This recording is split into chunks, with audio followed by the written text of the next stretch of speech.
요한복음 8장 48절에서 59절까지 말씀입니다. 교독하시겠습니다. 유대인들이 대답하여 이르되 우리가 너를 사마리아 사람이나 또는 귀신이 들렸다 하는 말이 옳지 아니하냐. 또 대답하시되 나는 귀신 들린 것이 아니라 오직 내 아버지를 공경함이거늘 너희가 나를 무시하는도다. 나는 내 영광을 구하지 아니하나 구하고 판단하시는 이가 계시니라. 진실로 진실로 너희에게 이르노니 사람이 내 말을 지키면 영원히 죽음을 보지 아니하리라. 유대인들이 이르되 지금 내가 귀신 들린 줄을 아노라. 아브라함과 선지자들도 죽었거늘 내 말은 사람이 내 말을 지키면 영원히 죽음을 맛보지 아니하리라 하니 너는 이 죽은 우리 조상 아브라함보다 크냐? 또 선지자들도 죽었거늘 너는 너를 누구라 하느냐? 예수께서 대답하시되 내가 내게 영광을 돌리면 내 영광이 아무것도 아니거니와 내게 영광을 돌리시는 이는 내 아버지시니 곧 너희가 너희 하나님이라 칭하는 그이시라. 그를 알지 못하되 나는 아노니 만일 내가 알지 못한다 하면 나도 너희같이 거짓말쟁이가 되리라. 나는 그를 알고 또 그의 말씀을 지키노라. 너희 조상 아브라함은 나의 때 볼 것을 즐거워하다가 보고 기뻐하였느니라. 민들이 이르되 내가 아직 50세도 못 되었는데 아브라함을 보았느냐. 예수께서 이르시되 진실로 진실로 너희에게 이르노니 아브라함이 나기 전부터 내가 있느니라 하시니 그들이 돌을 들어 치려 하거늘 예수께서 숨어 성전에서 나가시니라. 아멘. 우리가 계속해서 요한복음 말씀을 살펴보고 있습니다. 오늘 말씀을 보면 예수님께서 유대인들과 논쟁하시는 그런 내용을 담고 있습니다. 우리가 어제도 살펴보았지만 예수님께서는 유대인들의 영적인 문제에 대해서 지적하셨습니다. 그리고 이것에 대해서 유대인들이 말문이 막히게 되었다라는 것이죠. 그러자 이제 유대인들은 그분에 대한 인신공격적으로 방향을 바꿨다라는 것이죠. 예수님께 두 종류의 모욕적인 언사를 합니다. 첫 번째는 사마리아인이다 라고 하는 것이고 다른 하나는 귀신 들린 사람이다 라는 것입니다.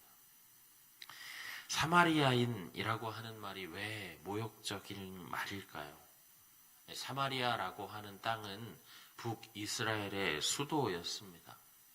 나라가 아수르에 의해서 멸망당하게 되고 이 북이스라엘의 귀족들과 왕족들을 비롯한 고위층들이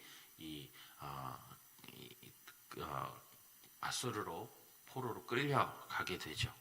아수르는 정복당한 민족의 이 정체성을 흐려서 반란의 기미를 막으려고 하는 그런 정책적인 수단을 가지고 있었기 때문에 이 집단 강제 이주를 시키게 됩니다. 그러면서 다른 민족들이 이 사마리아 땅에 살게 되었다라는 것이죠. 이들이 남아있던 이스라엘 하층민들과 통혼하면서 이제 피가 섞이게 되죠. 그러니까 하나님의 선택받은 백성, 이 민족들과 구별된 이 거룩한 민족이라고 하는 자부심으로 살아가던 이스라엘 백성들 입장에서 이 사마리아라고 하는 땅은 거룩한 혈통을 더럽힌 그런 지역으로 손꼽히는 그런 땅이었다라는 것입니다. 예수님 시대에 이 사마리아는 여행 중에 경로라도 그곳에 머물지 않고 사마리아인이라고 하는 이름을 듣는 것은 당시의 최악의 수치였다라는 것이죠.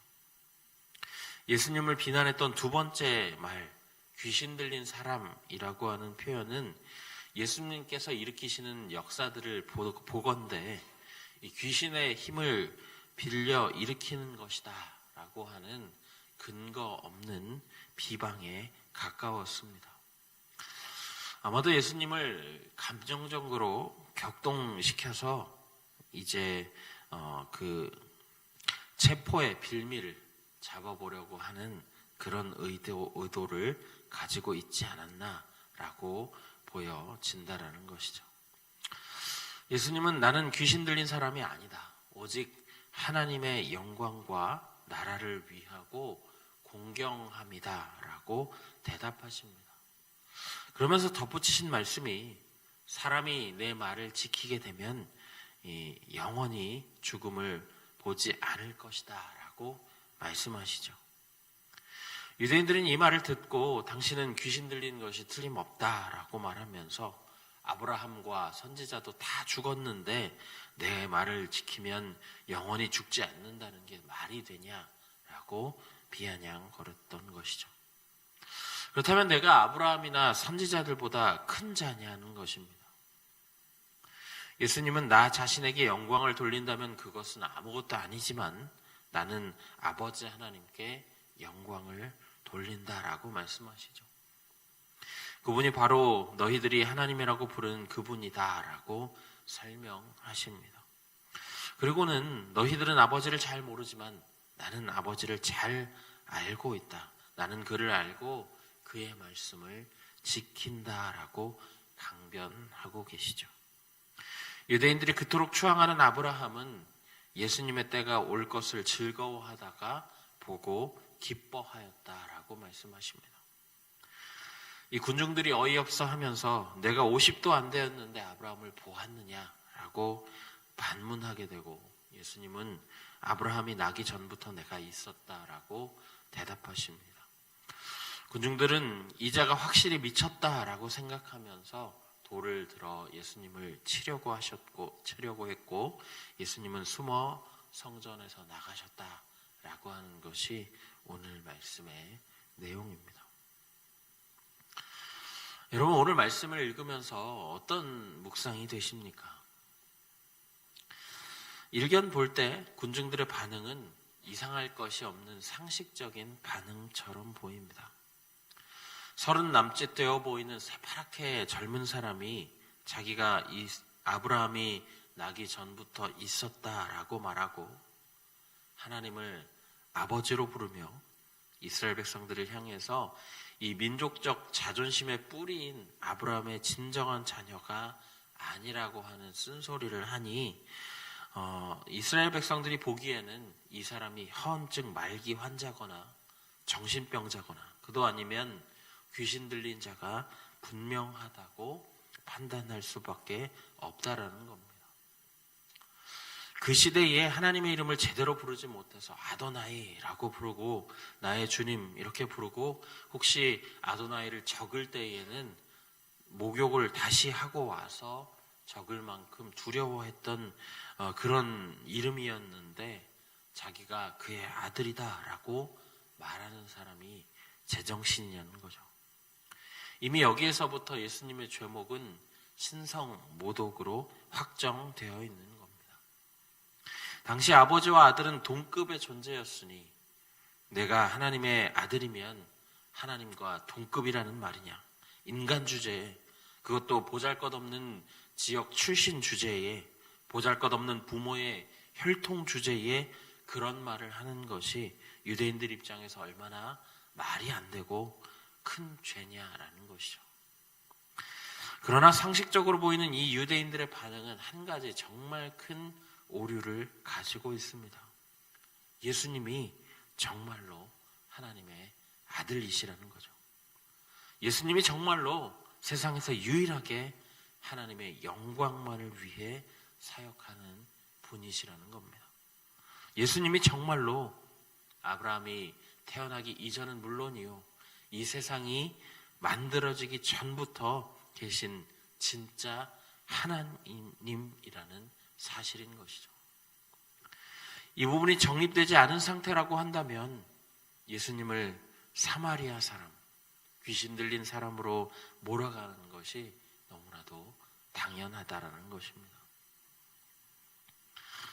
여러분, 세상은 사탄으로 인해서 이 당연하고 분명한 진리를 볼 수 없는 상태에 놓여 있죠.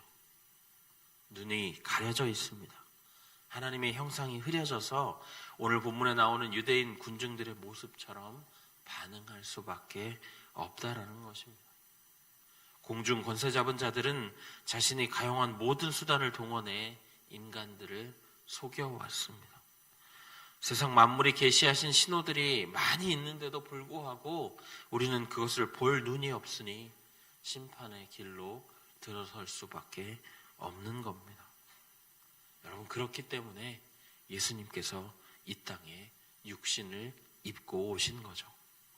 우리의 흐려진 눈을 밝혀주시고 진리를 명확하게 확인해서 그분을 믿고 그분의 말씀을 따름으로 영원한 생명을 얻게 하기 위해서입니다. 죄를 짊어지시고 하나님이신 그분이 직접 피를 흘려 이 세상의 모든 죄의 문제를 해결하셨습니다. 그리고 그분의 이름을 믿기만 하면 구원을 얻게 되었다라는 것이죠. 이제 하나님의 백성이라는 명칭은 아브라함의 육신적 후손들에서 예수님을 믿는 누구나로 변경되었습니다. 감사하게도 우리는 그 예수님을 믿게 되었고 진리를 볼 수 있는 눈이 회복된 상태이죠. 그의 말씀을 따르며 영원히 죽음을 보지 않는 상태가 되었습니다. 여러분, 이것이 얼마나 큰 은혜입니까? 그러나 우리가 이미 보았다시피 여전히 눈이 가려져서 진리를 보지 못하는 사람들이 참 많이 있습니다. 사탄의 가장 큰 목적 의식은 한 사람이라도 더 하나님의 길로 향하지 못하고 심판의 길로 향하게 하는 것입니다. 구원의 길로 걷지 못하게 한다라는 것이죠.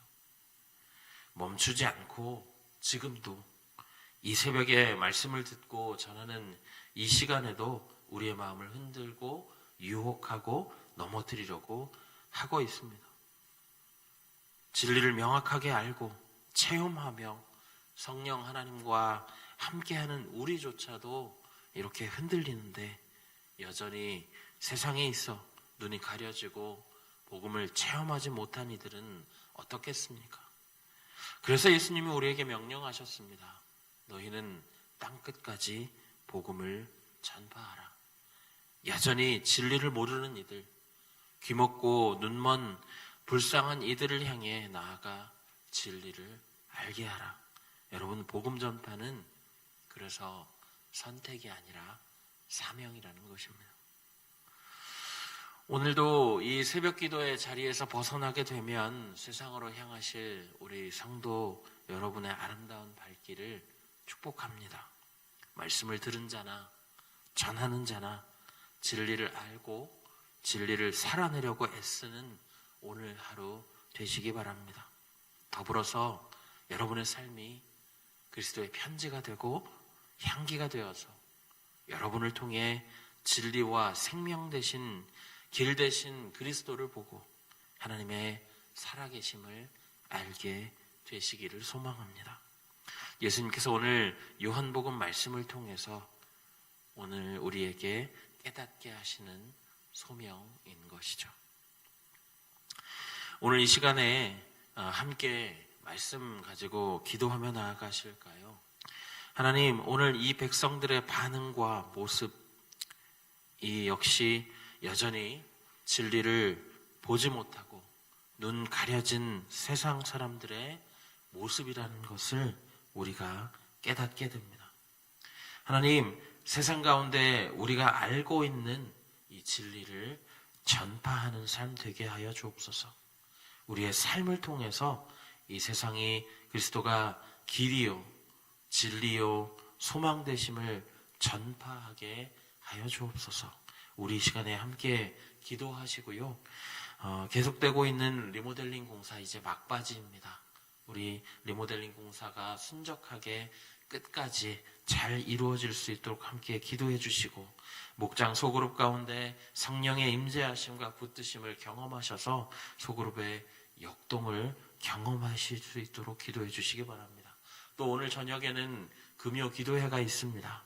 더 많은 사람이 함께 참여하여서 함께 기도의 능력을 경험하실 수 있도록 우리 이 시간에 말씀을 들고 또 말씀드린 리모델링 공사, 목장 소그룹, 또 금요기도회를 위해서 함께 기도해 주시고 자유롭게 각자의 기도 제목으로 하나님 앞에 나아가시겠습니다. 기도하겠습니다.